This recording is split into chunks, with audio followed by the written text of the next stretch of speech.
If you know me at all, you know I always say it's not about the bike, it's about the engine. Well, today I'm going to put that theory to the test. I'm taking an $1,800 entry-level bike and an $18,000 pro-level bike and pitting them against each other to see which one really is better. My name is Allez, I'm a strength coach for cyclists. Let's dive in. So, only problem is I don't have a $1,500 bike. I had to reach out to my local bike shop and they decided that they would be happy to facilitate me using one of their bikes for the video. So I have driven to BikeSports, right, testing out two bikes today. Bike number one is a Specialized Allez E5, and bike number two is a Specialized S-Works Aethos. We're gonna be looking for a few things. Number one, the experience. How do I actually enjoy each bike? Enjoy the ride, enjoy the comfort, the performance. We'll look at some numbers. I'm gonna be targeting the same numbers for the entire ride in terms of power. Kind of look at how the speed changes, terrain, look at everything like that, and compare the two, hopefully unbiased, to see, is it worth it? Is it worth the upgrade? I'm here with Augustin, How's it going? He is helping me set up our entry-level bike for this video.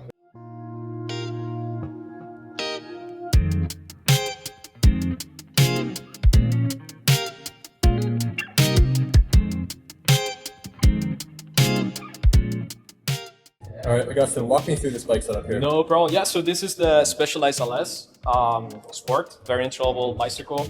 Geometry slightly different than the Ethos.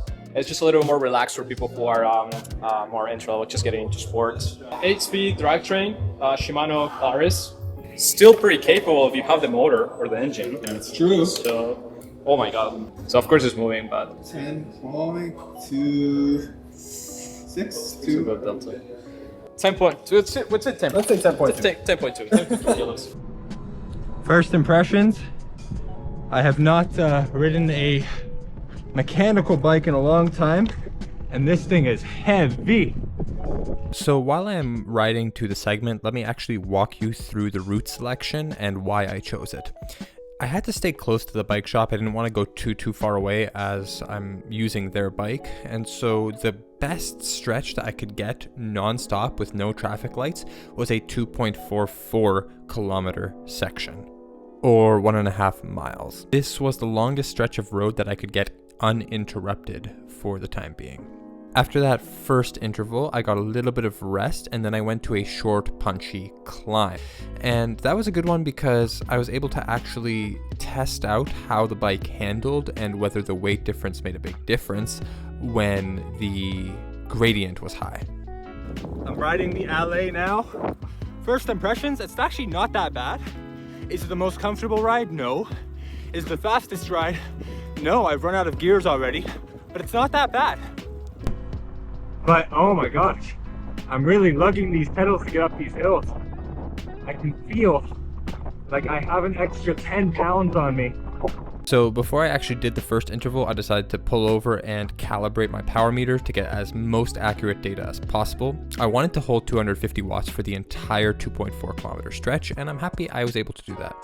All right, new lap starting now. So I'm going to put the footage in 2x speed just so I can get through it a little bit quicker, but I'll walk you through how I felt on this bike.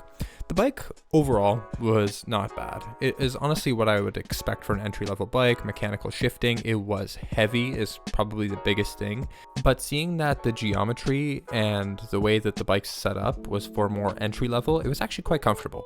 I wasn't able to get into a very aggressive aero position though.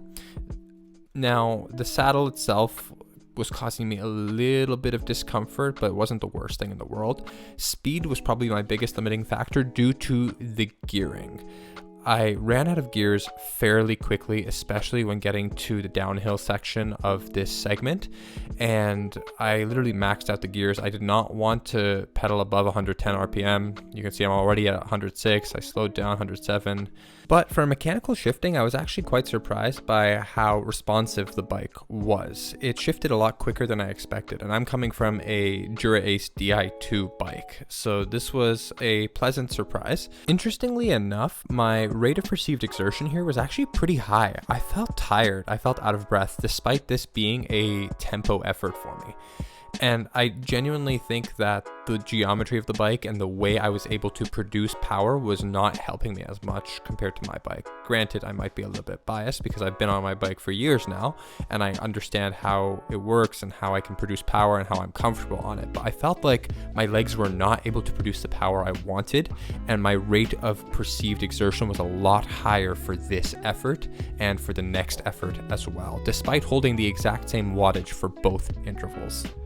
At this point, I had to slow down because the light was turning red in front of me and it was not turning green, and so I cut the interval a little bit early and took a little bit of a break before we moved on to our next stop.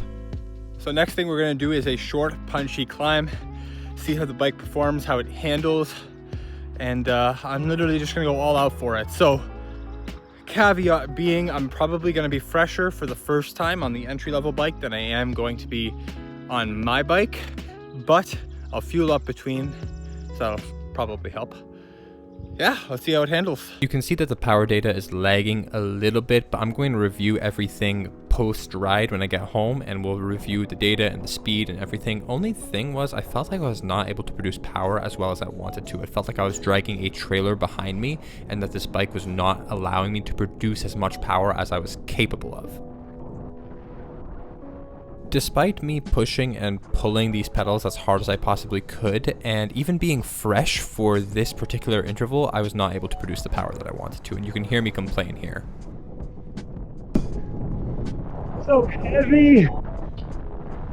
Now, as I was working my way up, at some point my legs just got too fatigued, and that is the phosphocreatine system really emptying, the anaerobic system emptying, and at this point, I am suffering. Now I am seated and in an easier gear, just trying to finish my way up this climb, and I'm stopping at the point where you see a pylon on my left, or on my right on your left. That's where I stop the climb and just catch my breath a little bit.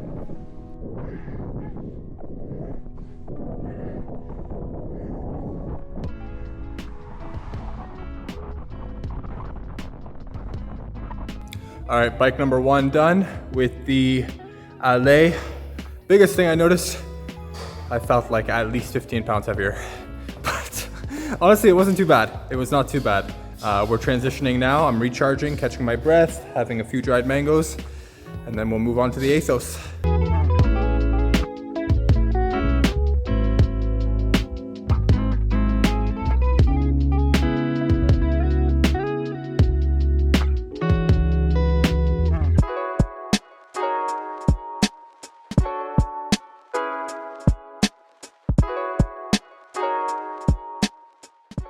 All right, guys, so we have Eli's bike in here, very light. I'll weigh it in a second. So this is flagship S-Works Aethos. We have the one-piece cockpit Alpinist SL. 12-speed dry trim from Shimano, latest gen, without a power meter. Ceramic speak bottom bracket, Silca direct mount derailleur hanger, which is pretty sick. Enteral water bottles. I'm gonna bully you for that. Dura-Ace wheels, very light. This is the previous gen. Still 12-speed and disc brake, but still pretty light. I love them. They're pretty nice. This is 586 grams frame, I believe, one of the lightest frame sets in production. So yeah, this is what 20 V-Bucks gets you. Canadian bucks, right? Canadian bucks, yeah. Or Fortnite bucks, whatever. That's funny. Same thing. There's a few variables here though. So we have a few Garmin mounts on the water body cages, so we're gonna count for that. And let's weigh it. Cool. Do you like ounces or grams? No, I like the grams. We like grams too, yeah. We don't want Trump measurements, right? So I wanna stop that there. 6.82 kilos. 82 kilos. Very light. All right, we're back on the nice bike now, and I genuinely feel a big difference in terms of comfort and speed. I think the biggest difference is going to be on the little short punchy climb, but we'll see. The flats actually weren't that bad on the other bike, but I can definitely feel a difference in speed and posture. I'm much more comfortable. So let's play around with it. We'll see. We'll have some fun. So here's me starting our first 2.5 kilometer stretch, and immediately I felt a noticeable improvement in performance. Despite being a little bit more fatigued, the fact that I already did a solid 16 kilometer chunk before this and rode in a headwind back to the bike shop, I immediately felt a lot stronger. The rate of perceived exertion was a lot less for the exact same effort. The way I was producing power, I just felt a lot stronger. The bike handling, there were certain conveniences such as being able to click the button on the hoods to switch between Garmin screens to look at things rather than having to use my hands. And especially here as we're entering the downhill segment right before the little climb, I was able to keep spinning up and switch gears. I didn't run out of gears and I had a much higher maximum speed. I think we're around 60 something kilometers an hour here.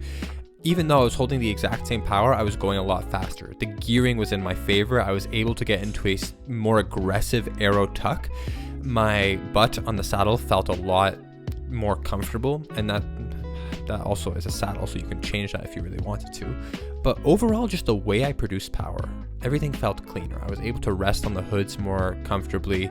Now, granted, I am biased because this is my bike, but to answer the question of whether it is worth 10x the price, at least for this, not looking at any performance metrics and just looking at how I felt, I would say so, because I enjoyed the ride a lot more. I enjoyed how I felt, I enjoyed the process, I enjoyed producing power. You know, it's like kind of like the experience of riding in a Toyota Camry versus riding in a Ferrari. I'll review the data in just a little bit and provide a little bit of commentary on my first hard interval here. So that was our 2 kilometer portion done. I do think I went faster. I did the same power output, average power, but I genuinely feel like I did that a lot faster. Can't wait to compare. Resting now before our short punchy climb, all out, and then back home where I review the data. And finally, we have our short punchy climb. Now, this is where I expected the biggest difference to be simply because of the weight. And it was a pretty solid difference, but it wasn't just the weight that surprised me. It was the fact that I really felt I was able to produce power a lot nicer. The geometry of the bike, the way the bike handled and felt in my hands, it didn't feel like I was driving a semi-truck around. It felt like I was driving something beautiful, something light, something responsive, and it handled quite nicely. So the way I produced power, I think I did an extra 60 or 70 watts average power for this, despite being more fatigued compared to the first time I went about this.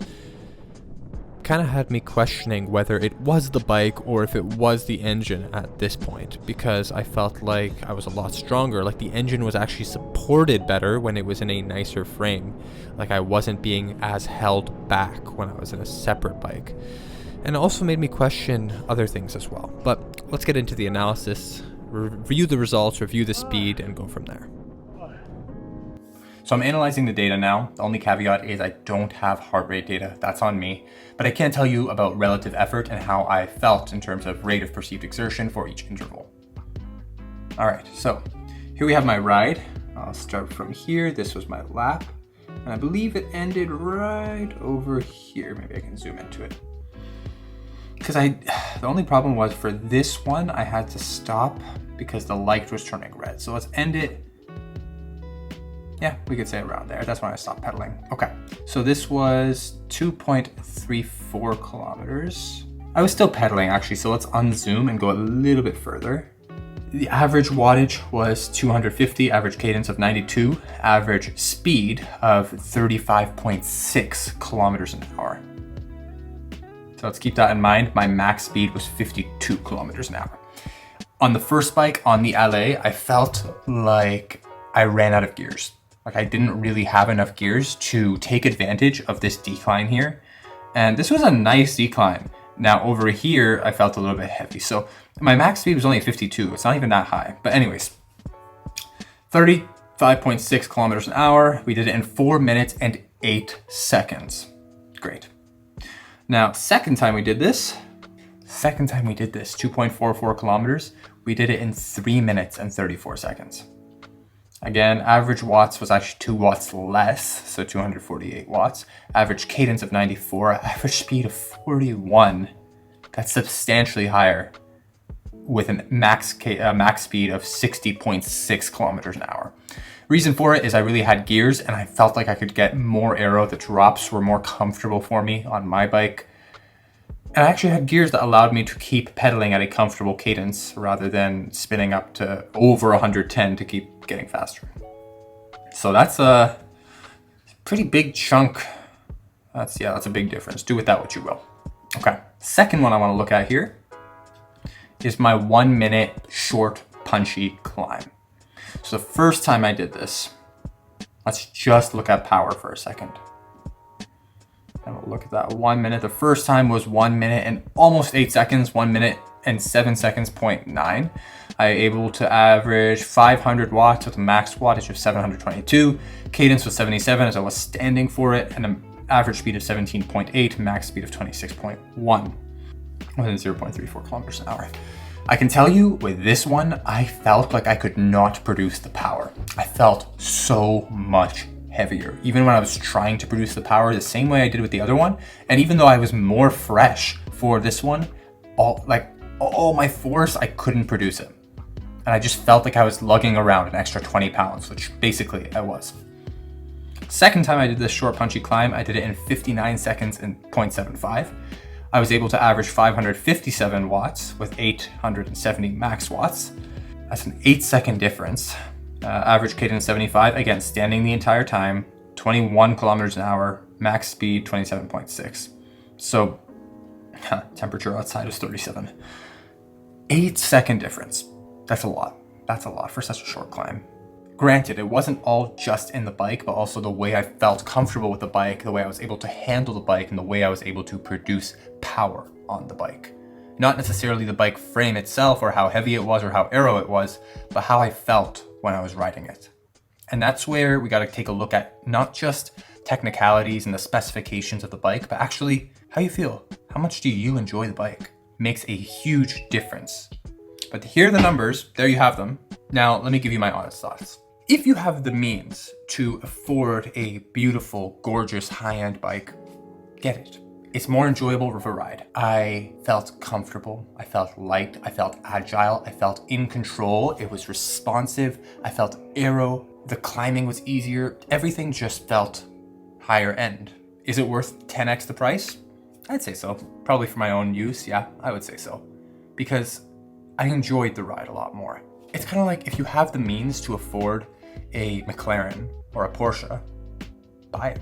Why would you settle for a Volkswagen? Granted, if you don't have the means, if you're just trying to get into the sport and you just want to see like, okay, entry-level road bike, like $1,800 is a lot of money for you, enjoy.